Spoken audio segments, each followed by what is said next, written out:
எல்லாருக்கும் வணக்கம். நீங்கள் தமிழில் ஆல்ரெடி பார்த்துருப்பீங்க. இப்போது அதை பற்றின டீட்டெயில் தான் பார்க்க போகிறோம். வீடியோக்குள்ளே போகிறதுக்கு முன்னாடி நம்ம சேனலுக்கு புதுசாக இருந்தீங்கன்னா லைக் பண்ணி சப்ஸ்கிரைப் பண்ணிக்கோங்க. பக்கத்தில் இருக்கிற பெல் ஐக்கானை கிளிக் பண்ணிக்கோங்க.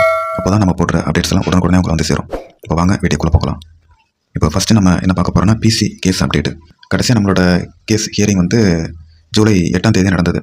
நேரமின்மை காரணமாக கேஸை ஜூலை 10 அதாவது நாளைக்கு தள்ளி வச்சாங்க. இப்போ நாளைக்கு நம்மளோட கேஸு எத்தனாவதாக இருக்குது அப்படின்னு பார்த்தீங்கன்னா 98.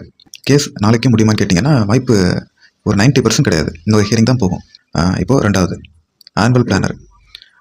நம்ம டிஎன்எஸ்ஆர்பி வெப்சைட்டில் புதுசாக ஆனுவல் பிளானர் ரிலீஸ் பண்ணியிருக்காங்க. அதை பற்றின டீட்டெயில் வந்து நிறைய பேர் என்கிட்ட கேட்டிருந்தீங்க.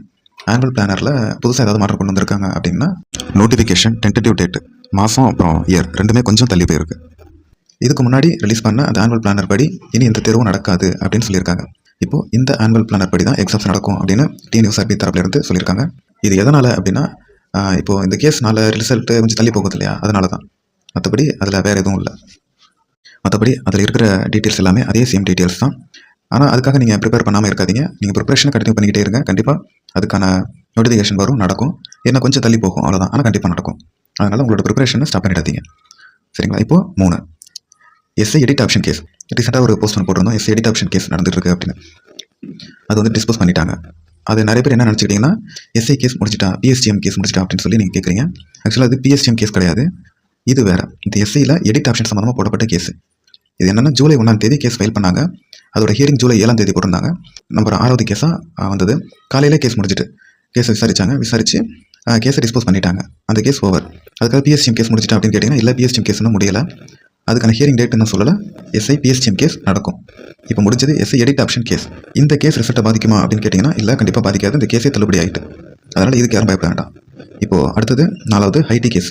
நிறைய பேர் கேட்டிருந்தீங்க பிசி ஹைட் கேஸ் என்னாச்சு, ஏன் சுப்ரீம் கோர்ட் போனாங்க அப்படின்னு.